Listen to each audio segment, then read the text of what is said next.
जय हिंद। गांधी और अंबेडकर के बीच में क्या आइडियोलॉजिकल डिफरेंसेस थे और क्या सिमिलैरिटीज़ थी, उस सब के बारे में बातचीत हमने इससे पिछले वाले सेशन में ख़त्म कर दी थी। आज हम पढ़ेंगे कि जब सीडीएम को विड्रॉ कर लिया गया तो नेशनलिस्ट सर्कल्स में एक बातचीत शुरू हुई, एक डिबेट शुरू हुई कि अब क्या करना चाहिए। The debates of future strategy after CDM. और ये जो डिबेट है ये दो स्टेजेस में देखने को मिलती है। आज हम बात करेंगे फर्स्ट स्टेज ऑफ डिबेट के बारे में। इसी फेज के दौरान नेहरू साहब का विजन डेवलप होने लग जाएगा और नेहरू बहुत स्ट्रांगली सोशलिज्म के बारे में बातचीत करेंगे। इस विजन के बारे में भी आज अपने को पढ़ना है, बातचीत करनी है। गांधी जी के मास मूवमेंट की स्ट्रेटजी को बुलाया जाता है स्ट्रगल ट्रूथ स्ट्रगल। ये स्ट्रेटजी क्या थी और नेहरू इसको क्यों क्रिटिसाइज करेंगे उसके बारे में अपन पढ़ेंगे। और फाइनली हम बात करेंगे काउंसिल एंट्री के बारे में। इन सभी टॉपिक्स के बारे में आज अपने को पढ़ना है, बातचीत करनी है। देखो शुरू करते हैं। जब सीडीएम को विड्रॉ कर लिया गया तो नेशनलिस्ट लीडर्स के बीच में बातचीत शुरू हुई, एक डिबेट शुरू हुई कि अब हमारी स्ट्रेटजी क्या होनी चाहिए, अब हमें नेशनल मूवमेंट को कैसे आगे बढ़ाना चाहिए। फ्यूचर स्ट्रेटजी के ऊपर बातचीत शुरू हुई और ये जो बातचीत है, ये जो डिबेट है, ये दो स्टेजेस में देखने को मिलती है। एक तो ये बातचीत शुरू हुई कि immediately after the withdrawal of CDM, ये जो phase of non mass struggle शुरू हुआ है, इस phase of non mass struggle में हमें क्या कामकाज करना चाहिए, हमें किस तरीके से नेशनल मूवमेंट को आगे बढ़ाना चाहिए। देखो आपने सुना होगा कि 1935 में गवर्नमेंट ऑफ इंडिया एक्ट आया, गवर्नमेंट ऑफ इंडिया एक्ट 1935, और सीडीएम को विड्रॉ कर लिया गया था अप्रैल 1934 में। अप्रैल 1934 से लेके गवर्नमेंट ऑफ इंडिया एक्ट 1935 के आने तक ये जो फेज है, इस फेज में क्या कामकाज किया जाए, इसकी बातचीत हुई फर्स्ट स्टेज ऑफ डिबेट में। और दूसरा स्टेज शुरू होगा जब गवर्नमेंट ऑफ इंडिया एक्ट 1935 आएगा और उसके तहत इलेक्शंस अनाउंस कर दिए जाएंगे जो कि होंगे 1937 में। और ये जो दूसरा स्टेज है, इसमें बातचीत होगी कि हमें ऑफिस को एक्सेप्ट करना चाहिए या नहीं करना चाहिए।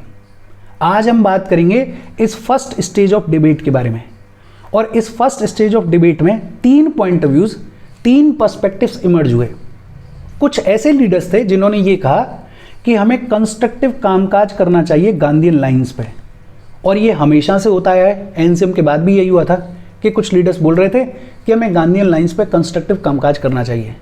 यहाँ भी वही हो रहा है कि कुछ लीडर्स ऐसे हैं जो कि ये कह रहे हैं कि हमें गांधीयन लाइंस पे कंस्ट्रक्टिव कामकाज करना चाहिए, हमें रिमूवल ऑफ अनटचेबिलिटी के लिए काम करना चाहिए, हमें खादी को प्रमोट करने के लिए, प्रोपगेट करने के लिए काम करना चाहिए। एक सेक्शन ऑफ द लीडर्स ऐसा है जो कि ये कह रहा है कि हमें गांधीयन लाइंस पे कंस्ट्रक्टिव कामकाज करना चाहिए।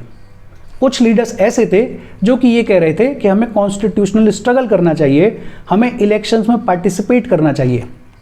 इलेक्शंस जो कि होने वाले थे 1934 में फॉर द सेंट्रल लेजिस्लेचर। और ये दोनों ही पॉइंट ऑफ व्यूज आपने पहले भी सुने हैं। जब एनसीएम को विड्रॉ किया गया था तो दो ग्रुप्स इमर्ज हुए थे। एक को बुलाया जाता था नो चेंजेस और दूसरे को बुलाया जाता है प्रो चेंजेस। नो चेंजेस वो लीडर्स थे जो कि ये कह रहे थे कि हमें कंस्ट्रक्टिव कामकाज करना चाहिए, और प्रो चेंजेस वो लीडर्स थे जो कि ये कह रहे थे कि हमें इलेक्शंस में पार्टिसिपेट करना चाहिए। सेम वही डिबेट यहाँ पे हो रही है कि कुछ लीडर्स ऐसे हैं जो कि ये कह रहे हैं कि हमें कंस्ट्रक्टिव कामकाज करना चाहिए, लेकिन कुछ लीडर्स ऐसे भी हैं जो कि ये कह रहे हैं कि हमें कॉन्स्टिट्यूशनल स्ट्रगल करना चाहिए, हमें इलेक्शंस में पार्टिसिपेट करना चाहिए। वो लीडर्स जो कि कॉन्स्टिट्यूशनल स्ट्रगल को सपोर्ट कर रहे थे उनके नाम क्या हैं? एम.ए. अंसारी, अशरफ अली, बुल्ला भाई देसाई वगैरह वगैरह। ये वो लीडर्स हैं जो कि कॉन्स्टिट्यूशनल स्ट्रगल को सपोर्ट कर रहे थे, जो कि इलेक्शंस में पार्टिसिपेट करने की बातचीत कर रहे थे। और इनका आर्ग्यूमेंट ये था कि देखो ये पॉलिटिकल इनएक्टिविटी का फेज़ है, ये नॉन मास स्ट्रगल का फेज़ है। इस फेज़ के दौरान हम और कोई काम तो कर नहीं रहे हैं, तो हम इलेक्शंस में पार्टिसिपेट करें, हम काउंसिल के कामकाज में पार्टिसिपेट करें। इसके दो फायदे होंगे। एक तो लोगों का जो पॉलिटिकल इंटरेस्ट है वो बना रहेगा, लोगों का जो मोटिवेशन है वो बना रहेगा, और दूसरा मैसेज जाएगा कि कांग्रेस बैठी नहीं है, कांग्रेस कुछ ना कुछ काम कर रही है, कांग्रेस मासेस की आवाज़ को उठा रही है। दूसरा ये लोग ये भी कहेंगे कि इलेक्शंस में पार्टिसिपेट करने का मतलब ये नहीं है कि हम कॉन्स्टिट्यूशनल पॉलिटिक्स में बिलीव करते हैं। इलेक्शंस में पार्टिसिपेट करने का मतलब ये नहीं है कि हम ब्रिटिश गवर्नमेंट की पॉलिसीज में बिलीव करते हैं। हम इलेक्शंस में पार्टिसिपेट कर रहे हैं ताकि मासेस को प्रिपेयर किया जा सके नेक्स्ट फेज ऑफ स्ट्रगल के लिए, ताकि मासेस को मैसेज दिया जा सके कि हम बैठे नहीं हैं, हम लड़ाई की तैयारी कर रहे हैं, हम प्रिपेयर कर रहे हैं। और इस इलेक्शंस में पार्टिसिपेट करने से कांग्रेस को फायदा होगा, बिकॉज कांग्रेस का जो ऑर्गेनाइजेशनल स्ट्रक्चर है वो मजबूत होगा, कांग्रेस की जो पकड़ है काउंसिल्स में वो मजबूत होगी। इतने टाइम से हमने इलेक्शंस में पार्टिसिपेट नहीं किया है, अब मौका है, ये पॉलिटिकल इनएक्टिविटी का फेज है। इस टाइम ड्यूरेशन में हम पार्टिसिपेट करते हैं काउंसिल्स में, हम पार्टिसिपेट करते हैं इलेक्शंस में। हम बिल्कुल बिलीव नहीं करते हैं कॉन्स्टिट्यूशनल पॉलिटिक्स में, लेकिन इलेक्शंस में पार्टिसिपेट क्यों कर रहे हैं? ताकि लोग मोटिवेटेड रहें, ताकि लोगों को ये मैसेज जाए कि कांग्रेस बैठी नहीं है, कांग्रेस अगले फेज के लिए प्रिपेयर कर रही है। लेकिन ये दोनों ही पॉइंट ऑफ व्यूज कि हमें कंस्ट्रक्टिव काम करना चाहिए या दूसरा पॉइंट ऑफ व्यू कि हमें कॉन्स्टिट्यूशनल स्ट्रगल करना चाहिए, ये दोनों ही ट्रेडिशनल पॉइंट ऑफ व्यूज हैं, पहले भी अपन ने देखे हुए हैं। लेकिन इस बार एक नया पॉइंट ऑफ व्यू इमर्ज हुआ, एक स्ट्रॉन्ग लेफ्टिस्ट ट्रेंड देखने को मिला विद इन दी कांग्रेस, और इसको लीड कर रहे थे पंडित जवाहरलाल नेहरू। और ये जो लेफ्टिस्ट लीडर्स हैं ये कहेंगे कि ना तो हमें कंस्ट्रक्टिव कामकाज करना चाहिए और ना ही हमें कॉन्स्टिट्यूशनल स्ट्रगल करना चाहिए, हमें मास स्ट्रगल को कंटिन्यू करना चाहिए। ये जो सीडीएम को विड्रॉ किया गया है ये गलत किया गया है, हमें मास स्ट्रगल को कंटिन्यू करना चाहिए बिकॉज मासेस रेडी हैं, और ये स्ट्रगल तब तक कंटिन्यू रहना चाहिए जब तक कि ब्रिटिश गवर्नमेंट हमारे देश को आज़ाद करके छोड़ के चली ना जाए। और ये अपने को समझ में आता है। नेहरू जो हैं वो यंग लीडर हैं और पॉपुलर भी हो गए हैं, तो उनकी एनर्जी हाई है। वो क्या कह रहे हैं कि भैया मासेस तैयार हैं, आप तो मास स्ट्रगल को कंटिन्यू करो, ये सब कंस्ट्रक्टिव काम, ये कॉन्स्टिट्यूशनल स्ट्रगल, ये तो बेकार की बातें हैं। मतलब अपने को समझ में आ रहा है कि दो तो traditional point of views emerge हुए इस फर्स्ट स्टेज ऑफ डिबेट में, और एक बड़ा स्ट्रॉन्ग लेफ्टिस्ट ट्रेंड इमर्ज हुआ जिसको लीड कर रहे थे पंडित जवाहरलाल नेहरू। अच्छा, अपन आगे बढ़ें उससे पहले वीडियो पे लाइक के बटन को दबा दो। लाइक दबाना ज़रूरी है बिकॉज यूट्यूब वीडियो को कंसिडर करता है और थोड़ा सा पुश कर देता है, तो लाइक का बटन दबा दो। शेयर कर दो अपने सोशल मीडिया हैंडल्स पे, व्हाट्सएप वगैरह पे अपने फ्रेंड्स को, या जो भी लोग इसमें इंटरेस्टेड है उनको शेयर कर दो, और चैनल को सब्सक्राइब कर लो।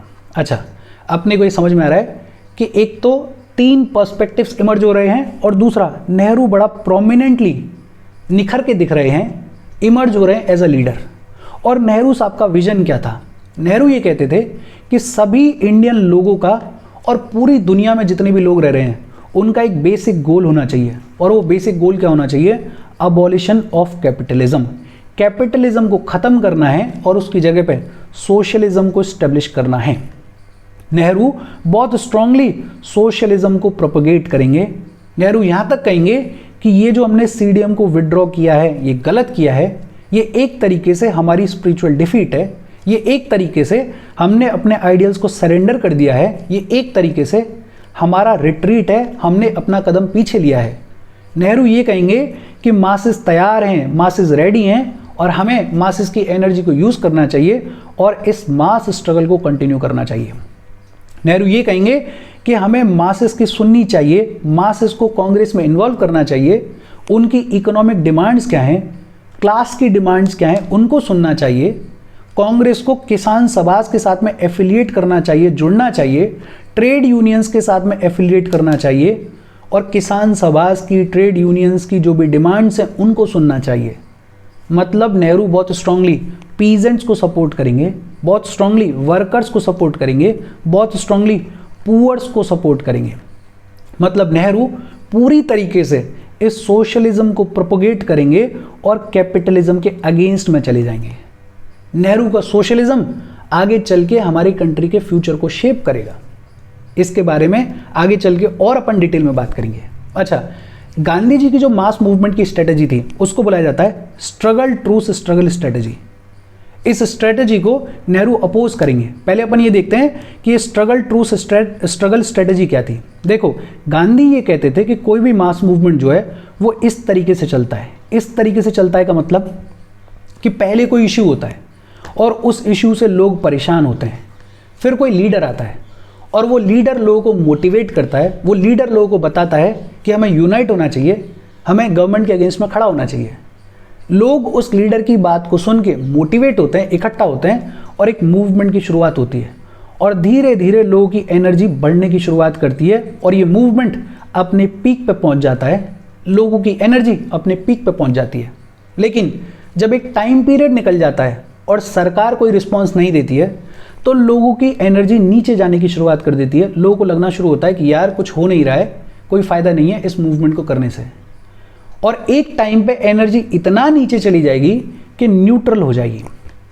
फिर एक फेज ऐसा आता है जब एनर्जी नेगेटिव साइड में जाना शुरू कर देती है, बिकॉज सरकार जो भी पार्टिसिपेंट्स हैं, जो भी लोग मूवमेंट कर रहे हैं, उनको ब्रूचुअली सप्रेस करती है, मारती है, पीटती है, जेल में डालती है। तो लोग मूवमेंट को लेकर नेगेटिव हो जाते हैं और एकदम से ये जो एनर्जी है वो नेगेटिव साइड में सबसे नीचे चली जाती है।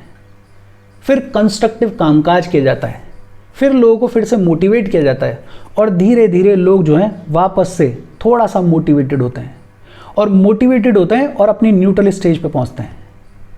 न्यूट्रल स्टेज पे पहुंचने के बाद फिर कोई लीडर आता है और वापस से लोगों को जगाता है कि आपकी समस्या सॉल्व नहीं हुई है, आपको लड़ना चाहिए, आपको खड़ा होना चाहिए। और फिर दोबारा से लोग जो हैं वापस से यूनाइट होते हैं और वापस से ये जो मूवमेंट है ये अपने पीक पे जाता है। मतलब कोई भी मास मूवमेंट इस तरीके से चलता रहता है। एक पॉइंट ऐसा आता है जब एनर्जी पीक पे होती है, एक पॉइंट ऐसा आता है जब एनर्जी बिल्कुल ड्रॉप कर जाती है। ये जब एनर्जी पीक पे है, इस टाइम पे अपने को करना चाहिए स्ट्रगल। ये स्ट्रगल का फेज है। जब एनर्जी बिल्कुल नीचे चली जाए, ये टाइम पीरियड है ट्रूस का पीरियड। और ये जो ट्रूस का पीरियड है, इसमें मासेस को रीग्रुप करना चाहिए अगली लड़ाई को लड़ने के लिए। ये जो ट्रूस का पीरियड है, ये एक तरीके से गवर्नमेंट के लिए मौका होता है कि वो जो भी मासेस की डिमांड है उसके लिए रिस्पॉन्ड करें। गांधी कहते थे कि कोई भी मूवमेंट अपने पीक लेवल पे ऑपरेट नहीं करता है, उसकी एनर्जी फ्लक्चुएट करती है। जब लोग एनर्जेटिक हैं तब हमें स्ट्रगल करना चाहिए, लेकिन जैसे ही लोगों की एनर्जी ड्रॉप हो तो हमें मासेस को मौका देना चाहिए रीग्रुप करने के लिए, और हमें गवर्नमेंट को मौका देना चाहिए कि वो हमारी डिमांड्स को रिस्पॉन्ड करें। ये बोलते हैं गांधी जी अपनी स्ट्रगल ट्रूथ स्ट्रगल स्ट्रेटजी में।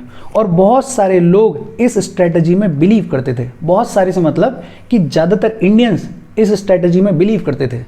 और इनफैक्ट आपको समझ में आ रहा होगा कि ये प्रैक्टिकल है कि अगर आप किसी मूवमेंट में हो, किसी धरने में बैठे हुए हो, तो आपकी एनर्जी हमेशा पीक पे नहीं रहेगी। वो एक टाइम पे पीक पे जाएगी, फिर ड्रॉप भी होगी, फिर दोबारा से पीक पे आएगी। तो ये लड़ाई है, गांधी जी की ये स्ट्रेटजी है। बिकॉज गांधी जी ये कहते थे कि मासेस में इतनी एनर्जी नहीं है कि वो कंटिन्यूसली सेक्रीफाइस करें। भाई उनका अपना घर है, उनके अपने बच्चे हैं, उनका अपना कामकाज है, उनका अपना पेट है। तो एनर्जी को पीक पे मेंटेन करना अपने आप में पॉसिबल नहीं होता है। नेहरू जी इस स्ट्रगल ट्रूथ स्ट्रगल स्ट्रेटजी को बहुत सीवियरली क्रिटिसाइज करेंगे और ये बोलेंगे कि लाहौर सेशन के बाद 1929 में जब हमने पूर्ण स्वराज डिमांड कर लिया, उसके बाद से हमारी सिचुएशन अब ऐसी नहीं है कि ये एनर्जी को ड्रॉप करना हम अफोर्ड कर लें। अब तो हमें कंटिन्यूसली लड़ना चाहिए। अब तो हमें तब तक लड़ना चाहिए जब तक कि हम ब्रिटिश गवर्नमेंट को अपने देश से बाहर ना निकाल दें। और नेहरू बोलेंगे कि हमारी स्ट्रेटजी होनी चाहिए स्ट्रगल एंड विक्ट्री, कि स्ट्रगल करते रहो तब तक जब तक कि विक्ट्री ना मिले। लेकिन यहाँ मुझे लगता है कि नेहरू साहब गलत हैं। बिकॉज किसी भी मास मूवमेंट में उस लेवल पे एनर्जी को मेंटेन करना बेहद डिफिकल्ट होता है किसी भी लीडर के लिए। बट नेहरू उस टाइम पे यंग लीडर थे और उनको लग रहा था कि हमें कंटिन्यूसली स्ट्रगल करना चाहिए। अच्छा, अपने को ये समझ में आ रहा है कि अब एक ऐसा माहौल क्रिएट हो गया कांग्रेस में कि सरकार ये उम्मीद कर रही है कि कांग्रेस टूट जाए, और नेशनलिस्ट लीडर्स को ये डर लग रहा है कि कहीं ऐसा ना हो कि वापस से कांग्रेस में सूरत जैसा स्प्लिट हो जाए। सूरत स्प्लिट हुआ था वैसा स्प्लिट ना हो जाए। बिकॉज 3 ग्रुप्स हैं। एक ग्रुप क्या कह रहा है कि हमें कंस्ट्रक्टिव कामकाज करना चाहिए, दूसरा ग्रुप क्या कह रहा है कि हमें कॉन्स्टिट्यूशनल स्ट्रगल करना चाहिए, और तीसरा ग्रुप क्या कह रहा है कि हमें तो मास स्ट्रगल को कंटिन्यू करना चाहिए। तो ऐसा माहौल बन गया है कि कहीं कांग्रेस में एक बार फिर से डिवीजन ना जाए। और जब ऐसी बातचीत होने की शुरुआत हुई तो गांधी एक बार फिर से स्क्रीन पे आएंगे और गांधी सभी से बात करेंगे। ये जो लोग कह रहे थे कि हमें कॉन्स्टिट्यूशनल स्ट्रगल करना चाहिए और हमें इलेक्शंस में पार्टिसिपेट करना चाहिए, गांधी इनसे बोलेंगे कि चलो आपको हम परमिशन दे रहे हैं, आप काउंसिल इलेक्शंस में पार्टिसिपेट करो, आप इलेक्शंस में पार्टिसिपेट करो और कॉन्स्टिट्यूशनल स्ट्रगल करो। हालांकि गांधी ये बिल्कुल नहीं मानते थे कि पॉलिटिकल पार्टिसिपेशन के थ्रू ब्रिटिश गवर्नमेंट को बाहर निकाला जा सकता है, लेकिन सिचुएशन ऐसी थी तो गांधी जी अग्री कर जाएंगे और परमिशन दे देंगे। दूसरा, ये जो लेफ्टिस्ट लीडर्स हैं जो कि मास स्ट्रगल की बात कर रहे थे, गांधी इनको बोलेंगे कि देखो हमने सीडीएम को विड्रॉ किया है, इसका मतलब ये नहीं है कि हम सरकार के साथ में कॉम्प्रोमाइज़ कर रहे हैं या सरकार के साथ में झुक रहे हैं, बस अभी टाइम नहीं है। जब टाइम आएगा तो दोबारा से हम मास स्ट्रगल को लॉन्च करेंगे, लीड करेंगे। और गांधी प्रोमिनेंट थे, तो ये जो लेफ्टिस्ट लीडर्स हैं ये गांधी जी की बात को सुनेंगे। और इस बैकड्रॉप में मई 1934 में all India Congress committee Patna में मिलेगी और एक पार्लियामेंट्री बोर्ड बनाया जाएगा इलेक्शंस को लड़ने के लिए।